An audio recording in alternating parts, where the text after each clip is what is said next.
आप सभी को जय मसीह की हिंदी बाइबल स्टडी इस चैनल में आपका स्वागत है।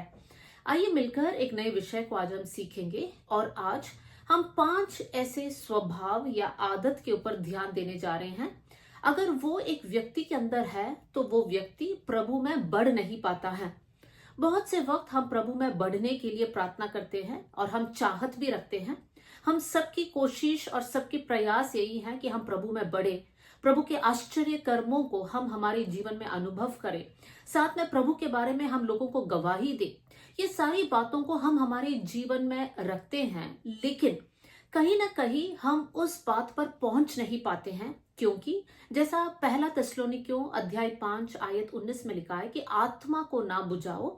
हमारे जीवन में कुछ ऐसे स्वभाव है जिसके कारण हम पवित्र आत्मा को बुझा देते हैं। मेरे प्रियो, आग को बुझाते हैं। यहाँ पर पवित्र आत्मा को आग के साथ दर्शाया गया है कि पवित्र आत्मा को भी हम शोकित कर सकते हैं, आत्मा को हम बुझा सकते हैं।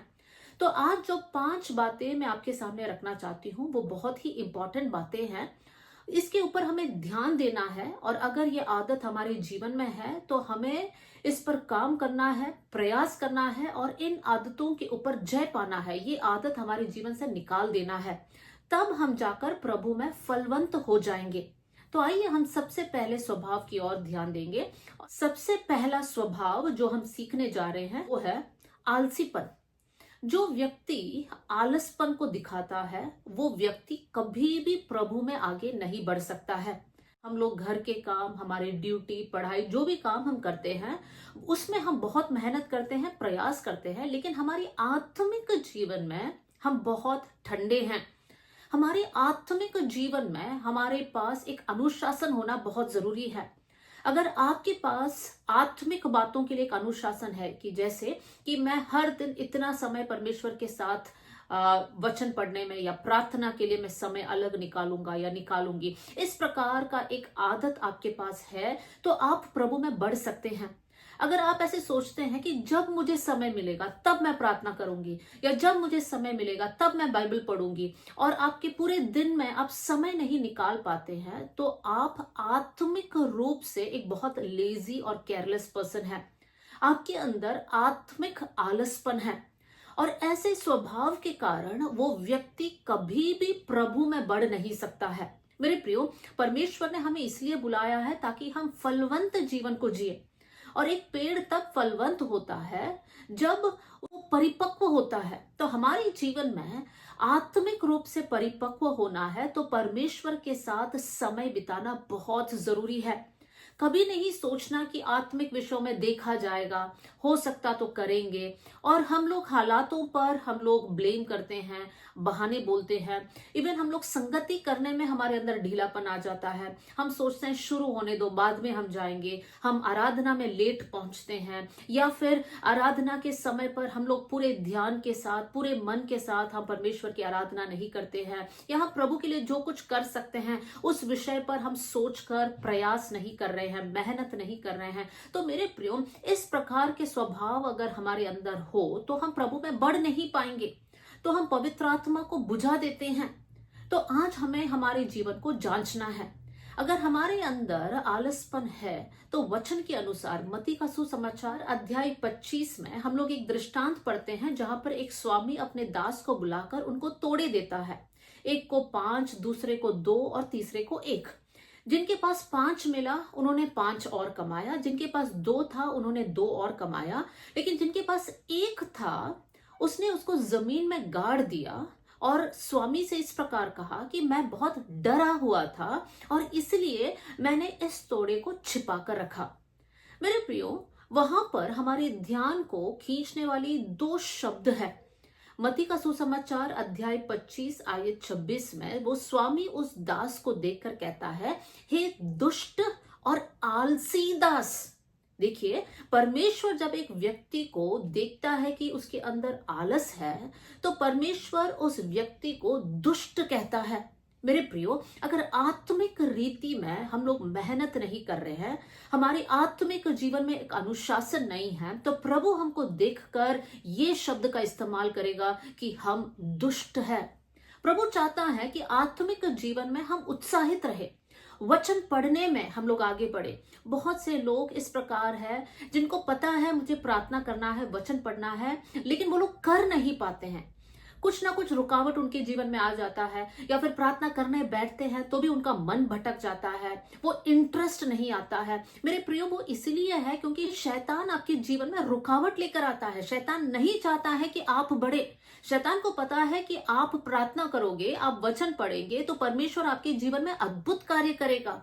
और आपके जीवन की आशीष को रोकने के लिए शैतान आपके मन को भटकाता है। शैतान कहता है प्रार्थना करना कितना बोरिंग है, वचन पढ़ेंगे तो भी कुछ समझ नहीं आएगा, इससे अच्छा मत पढ़ो। इस प्रकार के सोच को शैतान हमारे मन में डालता है। लेकिन आज हमें समझना है कि प्रभु ने हमें बुलाया है तो एक मकसद के साथ बुलाया है, और वो मकसद यह है कि प्रभु हमारे द्वारा अपना महिमा प्रकट करना चाहता है। प्रभु हमारे द्वारा बहुत सारे लोगों को आशीषित करना चाहता है। प्रभु हमारे जरिए बहुत सारे लोगों को नरक से बचाना चाहता है। अगर हम आलसी हो जाएंगे तो कैसे वो लोग प्रभु को जान पाएंगे, कैसे परमेश्वर के राज्य बढ़ेगा? तो आज हम लोग ये वचन सुनते सुनते हम प्रभु से प्रार्थना करेंगे, प्रभु मेरे अंदर से ये आत्मिक आलसीपन निकल जाए। प्रभु मैं मेहनत करूं, मैं प्रयास करूं। परमेश्वर ऐसा एक मन मुझे देना। प्रभु मैं समय को बर्बाद ना करूं। जितना समय, जितनी आजादी आपने मुझे दिया है वो आपकी महिमा के लिए मैं यूज करने पाऊं। और साथ में आप अपने जीवन के लिए एक टाइम टेबल को बना दीजिए कि हर दिन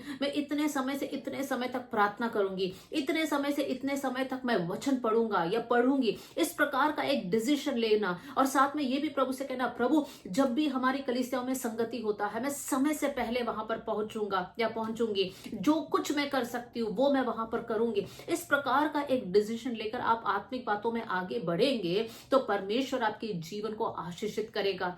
आपने जितना सोचा होगा उससे बढ़कर परमेश्वर आपके जीवन को इस्तेमाल करेगा। आइए हम लोग दूसरी बात की ओर जाएंगे। जब हमारे जीवन में गलत लोगों को हम अहमियत देते हैं या गलत लोगों के साथ हम ज्यादा समय स्पेंड करते हैं, मेरे प्रियो, इस जीवन में हमें समझना है कि हम लोग सबसे ज्यादा प्रभु से प्रेम करें।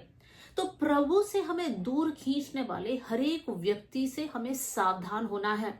परमेश्वर हम सबके जीवन के बारे में एक उद्देश्य को रखा है।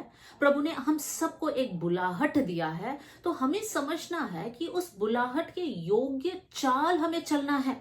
उस बुलाहट को धीमा करने वाली या उस बुलाहट को हमारे जीवन से नष्ट करने वाली ऐसे कोई भी व्यक्ति, चाहे वो रिश्तेदार हो, हमारे दोस्त हो, हमारे कलीग हो, हमारे जीवन में कार्य करता है, तो वहां पर हमें सावधान होना है। आज बाइबल में से कुछ उदाहरण को मैं आपके सामने रखना चाहती हूँ, जहां पर परमेश्वर जब किसी को बुलाता है उनके जीवन से कुछ लोगों को अलग करता है। सबसे पहला उदाहरण मैं अब्राहम के जीवन से देना चाहती हूँ। परमेश्वर ने अब्राहम को बुलाया, अब्राहम से कहा कि तू अपने देश, अपने कुटुंबियों को छोड़ और जिस जगह मैं तुम्हें दिखाने जा रहा हूं उस देश में तुझे जाना है। अब्राहम विश्वास के साथ निकल पड़ा, और अब्राहम के साथ उसका भतीजा लूत भी शामिल था। परमेश्वर ने बुलाहट अब्राहम को दिया था, लेकिन अब्राहम के साथ लूत भी शामिल था। हम आगे पढ़ते हैं, जब अब्राहम और लूत साथ साथ सफर किया, वो लोग साथ साथ रहने लगे। अब्राहम के चरवाहे और लूत के चरवाहों के बीच में लड़ाई होने लगी। तब अब्राहम लूत को बुलाकर कहता है कि हम बंधु भाई लोग हैं, हमारे बीच में लड़ाई नहीं होना चाहिए। इस समय पर मेरे चरवाहे और तुम्हारे चरवाहे लड़ रहे हैं, इसलिए अच्छा ये होगा कि हम अलग हो जाए। अब्राहम इतना समझदार है, अब्राहम लूत को वो छूट देता है कि तुझे जहां जाना है तू जा, मैं उसके उल्टा दिशा में चला जाऊंगा। मेरे प्रियो, यहाँ पर हम देख सकते हैं कि अब्राहम के जीवन में परमेश्वर कुछ बातों को रखा था, कुछ वायदों को रखा था, कुछ आशीष को रखा था। वो अब्राहम के जीवन में अब्राहम ने तब पाया जब अब्राहम लूत से अलग हो गया। यहाँ पर हमें ध्यान देना है, अब्राहम और लूत के बीच में दुश्मनी नहीं है। जब लूत के जीवन में संकट आया तब अब्राहम खुद जाता है और लूत को वहां से बचाता है। लेकिन परमेश्वर का बुलाहट जब अब्राहम के पास आया, परमेश्वर अब्राहम के बारे में ये चाहता है कि अब्राहम प्रभु के साथ साथ चले। अब्राहम को अपने बुलाहट से दूर करने वाली हर एक व्यक्ति को परमेश्वर उसके जीवन से दूर करता है। मेरे प्रियो, हमारे जीवन में भी परमेश्वर कुछ कुछ संकट या कुछ कुछ समस्या ऐसे आने देता है जिसके कारण कुछ लोग हमारे जीवन को छोड़कर चले जाते हैं। वहां पर हमें दुखी होकर, निराश होकर, ओ वो लोग मेरे साथ ऐसे किया, मुझे धोखा दिया, मुझे दुख दिया, ऐसे बोलकर हमें दुखी नहीं होना है। हमें समझना है परमेश्वर का नियंत्रण हमारे जीवन पर है। प्रभु जो चाहता है वो हमारे जीवन में करने की आजादी हमें परमेश्वर को देना है। तो परमेश्वर कभी कभी कुछ लोगों को आपके जीवन में आने देता है, एट द सेम टाइम कुछ समय पर परमेश्वर कुछ लोगों को आपके जीवन से निकाल भी देता है। तो आज अपने जीवन को देखिए, अगर कोई ऐसा है जो प्रभु ने दिया हुआ बुलाहट से आपको दूर कर रहा है, तो आप उस व्यक्ति से दूर जाइए। देखिए, दुश्मनी नहीं बनाना है, उस व्यक्ति के साथ प्रेम दिखाना है, लेकिन प्रभु का उद्देश्य पूरा होना है तो एक दूरी रखना बहुत जरूरी है। वो कोई भी हो सकता है, भाई बहन या कोई भी रिश्ता क्यों ना हो, वहां पर हमें समझना है प्रभु से बढ़कर वो रिश्ता हमारे लिए इंपॉर्टेंट नहीं है। अब्राहम के जीवन से एक और उदाहरण को मैं आपके सामने रखना चाहती हूँ। परमेश्वर अब्राहम से कहता है कि तू अपना इकलौता बेटा इसहाक को लेना और मोरिया देश में जाकर मेरे लिए बलिदान करके चढ़ाना। तो अब्राहम इसहाक के साथ उस देश की ओर जाता है जहां पर उसको इसहाक को बलिदान करके चढ़ाना है। लेकिन अब्राहम के साथ कुछ दास लोग भी हैं। वो लोग सब लोग मिलकर यात्रा करते हैं। लेकिन जब अब्राहम दूर से देख पाता है कि ये है वो जगह जहां पर मुझे इसहाक का बलिदान चढ़ाना है, तब अब्राहम उन सेवकों से या दास लोगों से कहता है, तुम यही ठहर जाओ, मैं और इसहाक वहां पर जाकर बलिदान कर या बलिदान चढ़ाकर हम वापस आ जाएंगे। यहां पर हम अब्राहम के जीवन से देख सकते हैं, जब परमेश्वर अब्राहम के जीवन से बलिदान या आराधना को चाहता है, अब्राहम को पता है कि मेरा और परमेश्वर के बीच का जो वाचा है वो हमारे बीच में रहेगा। अगर अब्राहम उन सेवकों को साथ लेकर गया होता, हो सकता है वो लोग अब्राहम को रोक लेते, हो सकता है वो लोग अब्राहम को मना करते कि नहीं, इसहाक को बलिदान करके नहीं चढ़ाना। और इसीलिए अब्राहम एक दूरी पर उन सेवकों को ठहरा दिया। मेरे प्रियो, हम सबके आत्मिक जीवन में हमारा और हमारे परमेश्वर के बीच का आज्ञाकारिता हो या परमेश्वर के प्रति सेवा हो, उसमें कोई और व्यक्ति आकर अड़चन पैदा नहीं करना चाहिए। हमें समझना है, हमें सबसे बढ़कर परमेश्वर से प्रेम करना है। जिस प्रकार का आज्ञाकारिता अब्राहम ने परमेश्वर के प्रति दिखाया, वैसा ही आज्ञाकारिता हमें परमेश्वर के प्रति दिखाना है। जैसे वो बहन यीशु के चरणों के पास बैठकर यीशु मसीह के पैर को अपने बालों से पोंछती है, वो इस बात का ध्यान नहीं देती है कि लोग मेरे बारे में क्या कह रहे हैं। वो जो चाहती थी, जिस प्रकार का समर्पण उसका था, जो प्रकार की आराधना वो परमेश्वर को चढ़ाना चाहती थी, उसने किया। उसने इस बात का ध्यान नहीं दिया कि लोग क्या बोल रहे हैं। मेरे प्रियो, बहुत से वक्त हम प्रभु में इसलिए बढ़ नहीं पा रहे हैं क्योंकि हमारे अंदर एक विचार होता है कि मैं ऐसे करूंगी या मैं ऐसे आराधना करूंगी या फिर मैं ऐसा समर्पण लूंगी तो लोग मेरे बारे में क्या बोलेंगे, कहीं वो लोग मुझे गलत ना समझे, कहीं वो लोग मेरे बारे में या मेरे खिलाफ कुछ ना बोले। मेरे प्रियो, हमें लोगों को प्रसन्न नहीं करना है, हमें परमेश्वर को प्रसन्न करना है। अगर प्रभु ने आपसे कुछ करने कहा है तो आप उस बात को कीजिए। आप दुनिया को ना देखे, लोगों को ना देखे, लेकिन आपका और परमेश्वर का बीच का रिश्ता बहुत स्ट्रांग होना चाहिए। उसमें आज्ञाकारिता, पूरी तरह का समर्पण, पूरी तरह का एक सरेंडर आपके जीवन से होना है। बुरी संगति अच्छी चरित्र को बिगाड़ देती है। अगर हम गलत लोगों के साथ हैं तो हम हमारे समर्पण में ढीले हो जाएंगे। वो लोग जिस प्रकार की भाषा इस्तेमाल करते हैं वैसे भाषा हम बोलने लगेंगे, जिस प्रकार वो लोग सोचते हैं वैसे हम सोचने लगेंगे। तो हमें ध्यान देना है कि हम बुरी संगति में ना फंसे। इसका मतलब ये भी नहीं है कि आप किसी और को इन्फ्लुएंस नहीं कर सकते हैं। अगर आप प्रभु में इतना स्ट्रांग है तो आप अपने जीवन के द्वारा एक बुरा चरित्र वाला इंसान को आप प्रभावित कर सकते हैं, उनको परमेश्वर की ओर लेकर आ सकते हैं। पतरस यीशु मसीह का चेला था। पतरस 3.5 साल यीशु के साथ साथ चला। लेकिन हम मरकुस का सुसमाचार मार्क चैप्टर 14 वर्स 71 में हम पढ़ते हैं कि जब पतरस वो लोगों के साथ बैठा था, जब यीशु मसीह को पकड़कर वहां पर लेकर गया, पतरस यीशु मसीह को इनकार कर रहा है। लेकिन जो शब्द वहां पर इस्तेमाल किया है कि पतरस धिक्कारने लगा, पतरस शपथ खाने लगा, मतलब पतरस कर्स करने लगा, स्वेर करने लगा। मेरे प्रियो, जो व्यक्ति यीशु के साथ था इतने जल्दी कैसे बदल गया? इतना जल्दी उनका टोन कैसे बदला? क्योंकि गलत लोगों के साथ बैठा हुआ है। तो हमें ध्यान देना है, हम कितना भी प्रभु में आगे बढ़े हम गिर सकते हैं। तो इसलिए हम सावधान हो कि हमें गिरना नहीं है, लेकिन हमें परमेश्वर में खड़े होना है, तो हम हमारी संगति पर ध्यान देने वाले बन जाए। आइए हम लोग तीसरी बात की ओर जाएंगे। तीसरा आदत जो पवित्र आत्मा को हमारे जीवन में बुझा सकता है वो है संसार या संसार के बातों के प्रति प्रेम। पहला यूहन्ना अध्याय 2 आयत 15 में यूहन्ना इस प्रकार कहता है कि तुम ना तो संसार से ना संसार की वस्तुओं से प्रेम करना। जब यूहन्ना इस पत्री को लिखता है, यूहन्ना प्रभु के लोगों से कहता है। इसका मतलब हम जो विश्वासी भाई बहन हैं, हमें सावधान होना है, नहीं तो हम संसार से प्रेम करेंगे, संसार की वस्तुओं से प्रेम करेंगे।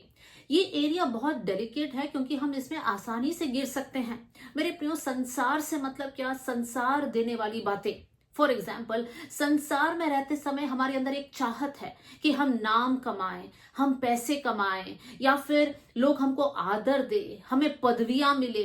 ये सारी बातें प्रभु चाहता है तो परमेश्वर हमें देगा, लेकिन हम इसके पीछे पागल ना हो, हम इसके पीछे क्रेजी ना हो कि हमें इस संसार में कुछ कमाना है, इस संसार में हमें कुछ जोड़ना है। इस प्रकार की बातें हमारे जीवन में नहीं आना चाहिए। हम हनन्याह और सफीरा के बारे में पढ़ते हैं। हनन्याह और सफीरा प्रभु पर विश्वास करने वाले पति और पत्नी थे, लेकिन उनके अंदर एक चाहत, जब उन्होंने देखा कि सभी लोग अपना जमीन बेचकर पैसे चेलों को दे रहे हैं, तो उन्होंने सोचा कि हम भी जमीन का कुछ हिस्सा बेचेंगे और उसमें से भी कुछ पैसे हम चेलों के पास देंगे और हम लोगों को ऐसे बताएंगे जैसे कि हमने सब कुछ दे दिया है। तो वो लोग दुनिया के सामने या दूसरे विश्वासी भाई बहनों के सामने ये दिखाना चाहते थे कि हम भी देने वाले लोग हैं, हमारे अंदर भी दूसरों को मदद करने वाला एक स्वभाव है। वो लोग नहीं करना चाह रहे थे, लेकिन दिखावा के लिए उन्होंने किया। वो लोग संसार से प्रशंसा चाहा, संसार का मान सम्मान आदर को वो लोग चाहा, और हम लोग जानते हैं नतीजा क्या हुआ। वो लोग दोनों एक ही दिन मर गए। क्यों मेरे प्रियो? क्योंकि वो लोग संसार की बातों से प्रेम किया। आज हम लोग हमारे जीवन को जांचे, क्या हम संसार की बातों से प्रेम कर रहे हैं?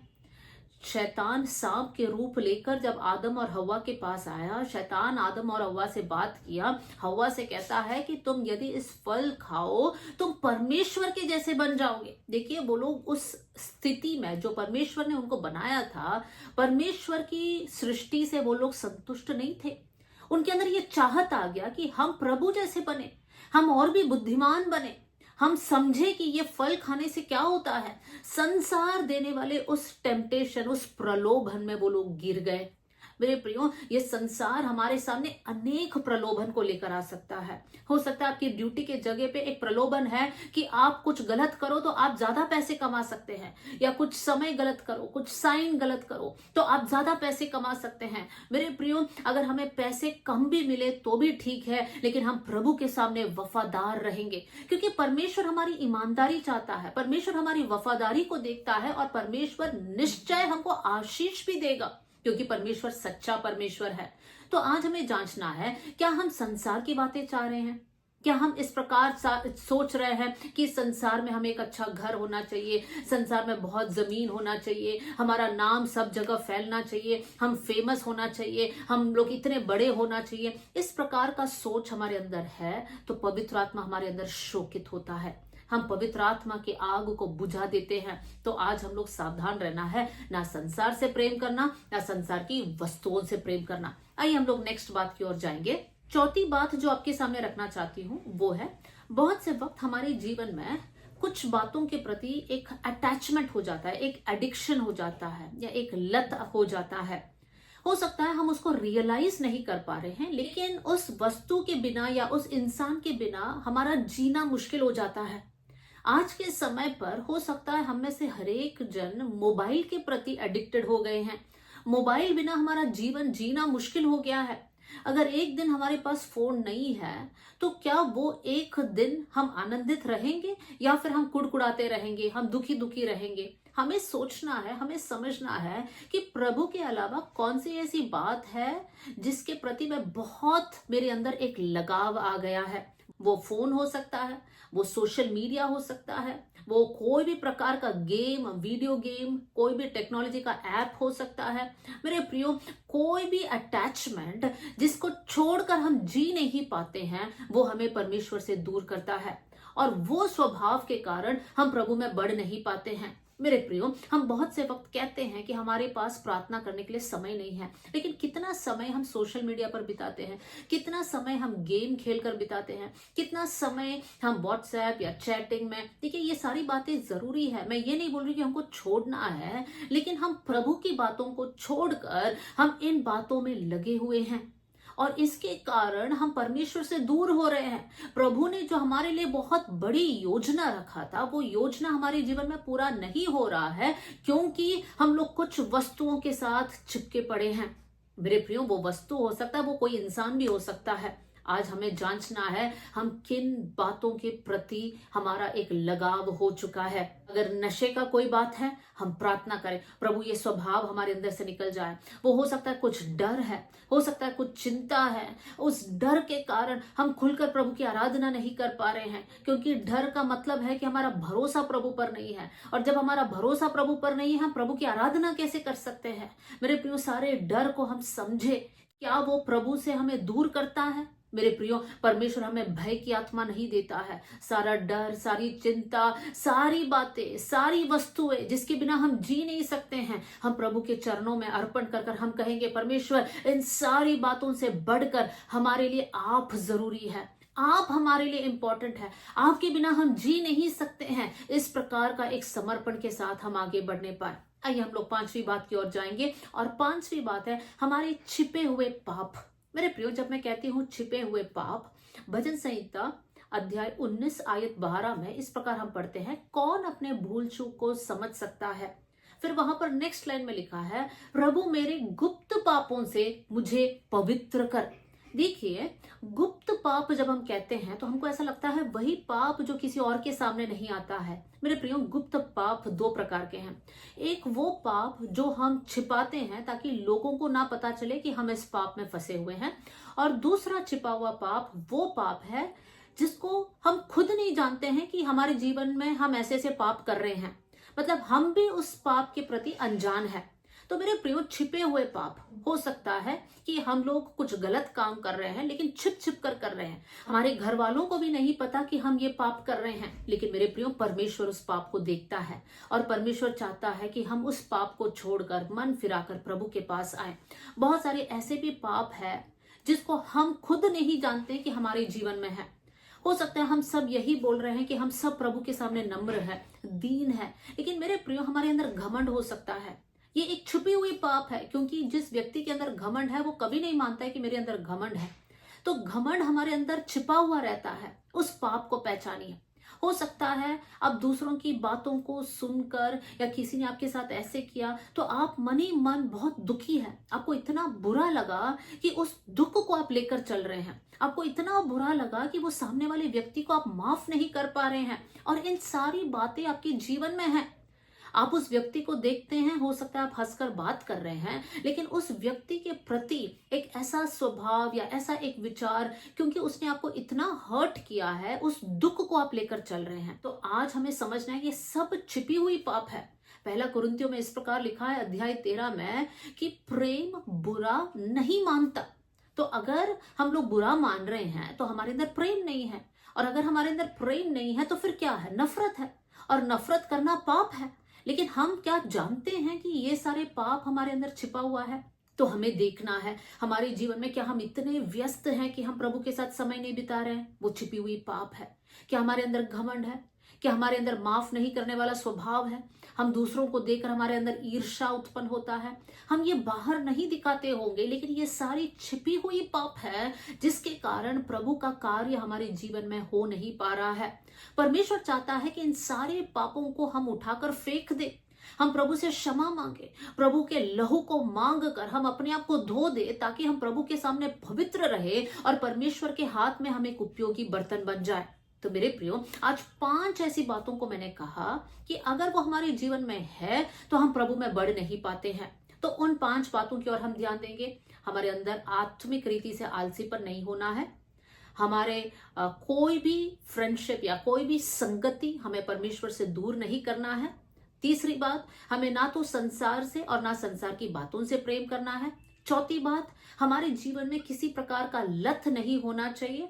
और पांचवी बात, हमारे जीवन में छिपी हुई पाप नहीं होना चाहिए। अगर ये 5 बातें हमारे जीवन में हैं तो मेरे प्रियो, हम प्रभु से दूर हैं। आज हम लोग प्रार्थना करेंगे, प्रभु से कहेंगे प्रभु क्षमा कर दे, हम फिर दोबारा बढ़ना चाहते हैं। इस प्रकार की प्रार्थना के साथ हम बढ़ेंगे तो जरूर परमेश्वर हमको माफ करेगा और हम प्रभु में आगे बढ़ पाएंगे। आइए हम लोग प्रार्थना करें। स्वर्गीय पिता, आज का वचन के लिए मैं धन्यवाद देती हूँ। ये वचन सुनने वाले हर एक भाई और बहन के लिए मैं दुआ करती हूँ प्रभु जी। परमेश्वर, आज हमने सीखा हुआ 5 बातें, कोई भी बात प्रभु जी प्रिय भाई या बहन के जीवन में है तो मैं प्रार्थना करती हूँ इसी समय प्रभु जी, परमेश्वर आप उनके जीवन में कार्य करना, ताकि उस स्वभाव के ऊपर वो जय पाए, उस स्वभाव को अपने जीवन से निकाल दे और आपके सामने एक समर्पित जीवन को वो लोग जी पाए। थैंक यू प्रभु, आपने हमारी प्रार्थना सुन लिया। सारा आदर, सारी महिमा आपको देते हुए प्रभु यीशु मसीह के नाम से हम मांगते हैं, आमेन।